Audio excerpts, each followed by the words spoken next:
Welcome to another class in the series of Ibn Ezra and the Parasha. My name is Rabbi Dweck, and this week in Parashat Terumah, we will look at the question of where did Ibn Ezra get all the wood from that they used for the building of the Mishkan. In the Torah, we read Perek Kafeh Pasuk He, Ve'orot elim me'od damim, ve'orot tehashim, va'aseh shitim. The Ibn Israel used and donated acacia wood towards the building of the Mishkan. And later in Shemot Perek Lamed He, when it speaks of the donations being brought, it says, V'chol asher nimsa ito aseh shitim. Everyone who had in his possession acacia wood, lechol melechet ha'avodah hebiyu. And this is the question that Ibn Ezra addresses, as other Mefarshim do. How do Bnei Israel have, and why do they have in their possession acacia wood? So Ibn Ezra begins, Va'aseh shitim.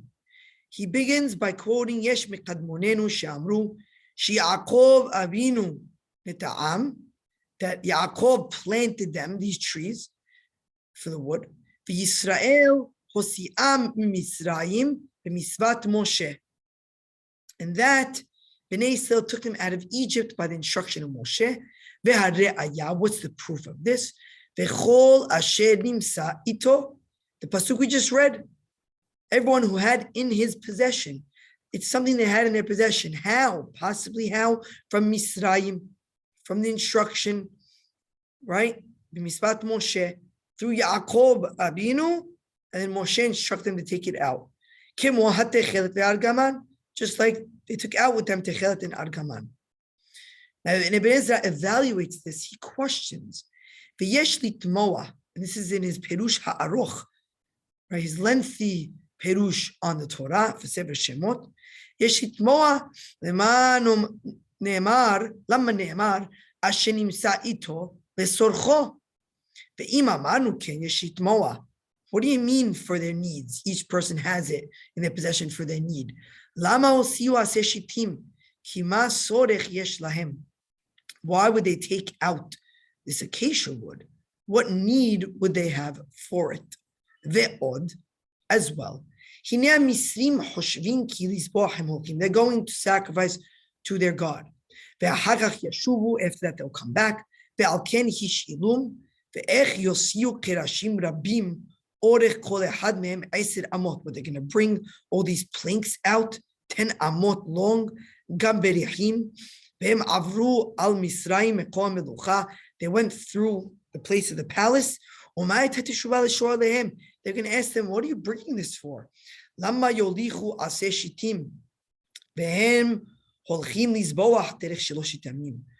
are they bringing all of these wooden planks with them? And construction pieces for the Mishkan, for any purpose even. Again, they have to appear as if they're exiting in order to worship God. And this is going to be a crucial piece within understanding Ibn Ezra. Not only here, we're going to soon compare other Perushim of Ibn Ezra himself in other places and in here. So we need to hold on to this. You know,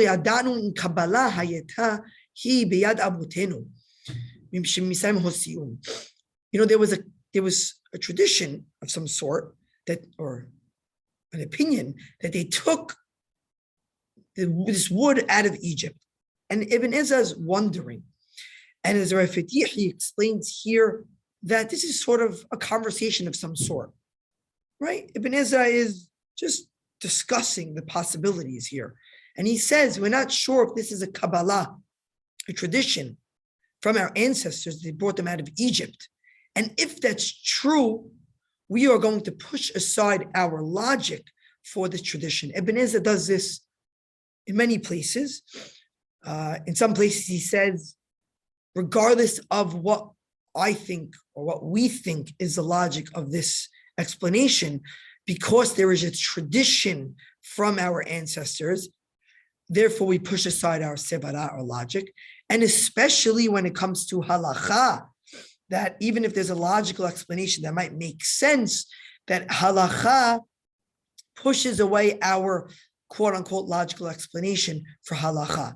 But here it's not a halacha issue. So Ibn Ezra therefore gives a different possibility. If we're going to approach this logically, we have to think of a different way.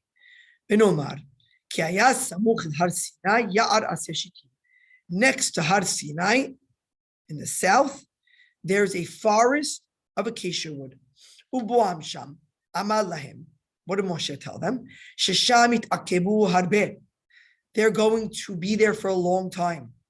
And Ibn Ezra had already explained in Parashat Beshalach that once they got to Har Sinai, because already the Mitzrim drowned in the sea, and therefore they're not scared of the Mitzrim. And Ibn Ezra mentions they don't travel at night anymore. Therefore, they didn't have the Amud Esh anymore. And what did the people need to do because of that? As asa kol ehad sukkah. Everyone made for their own case, personal situations, a sukkah. V'nesiim asu kimot haserot kol ehad kifi ma'alato. V'chartu, and they cut down this entire forest because they were a large nation. V'asu sukkot. And Moshe didn't speak to them yet about the Mishkan until after Yom Kippurim, right? So if that's true, then what does this mean? That means that they had it for their own personal use for Sukkot that they were making. And now when it's time to build the Mishkan,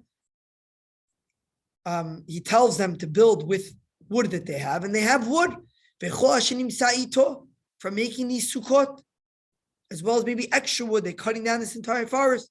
People have wood with them, and that's the meaning then, according to Ibn Ezra, of what we said before in the Torah, in Perek Lamed He, Bechol Asher Nimsa Ito, because they cut down this forest.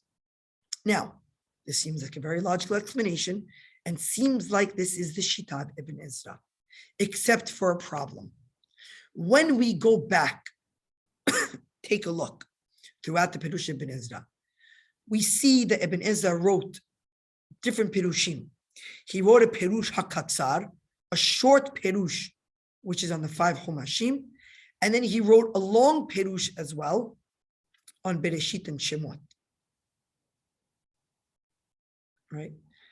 And the fact that he wrote this long Perush and short Perush, we see there's sometimes differences between them.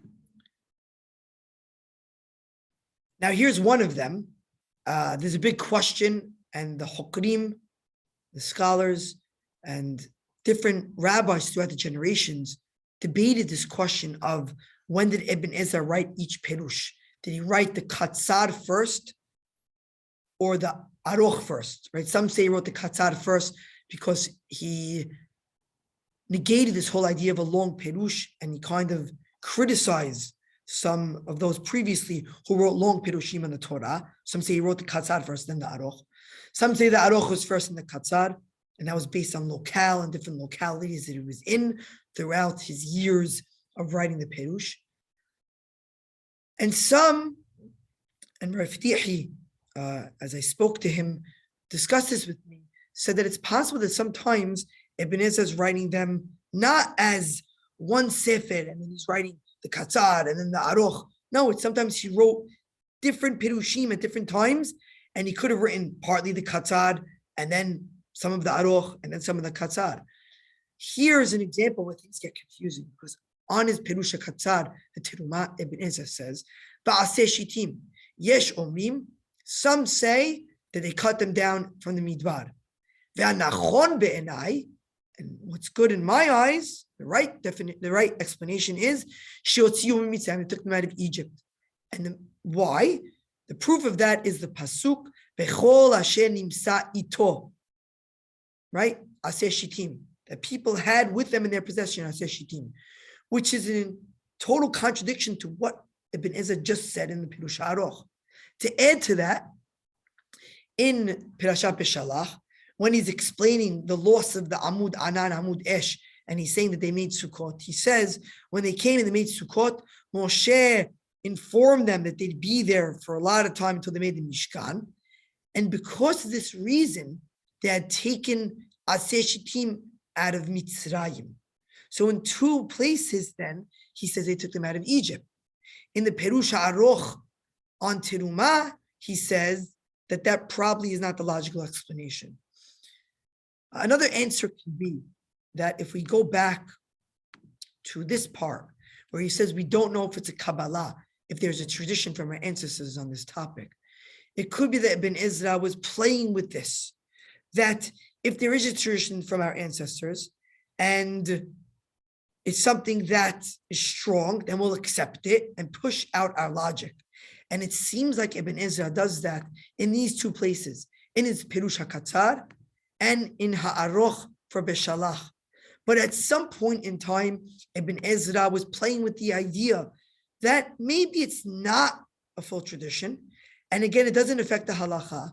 So we're going to bring up the other possibility of the sevara of derech acheret. And that it is possible to bring this opinion as well. What exactly Ibn Ezra's opinion was himself, we can't tell and we don't know. It is very possible, based on the fact that these two other places in his Perush, in the Aroch and the Katzar, that he does say that they took him out of Egypt, that was ultimately his opinion, but that he just wanted to bring up the possibility that there is another opinion possible based on logic, if this wasn't something accepted from our ancestors. Bottom line, I think it's important for us to realize that we do need to address the question of what does it mean that people had with them Aseh Shittim. Ibn Ezra brought for us both possibilities, one based on a tradition that Ibn Ezra wasn't sure if it was rooted as something from our ancestors or not, and if not, brought a different possibility of cutting them down from a desert near Har Sinai, which other Mefarshim as well opted in their translation, including the Hiskuni and the Ralbag, who both are Mefaresh, that they cut them down in the desert, either on their way or, like Ibn Ezra mentioned, by a forest near Har Sinai. But again, different opinions on this topic. Important to look at the value of each opinion. Ibn Ezra does that even within his own Perush by bringing different opinions at different parts of his Perush, and understanding that this is an important question for us to address. Baruch Adonai Le'olam, Amen ve'amen.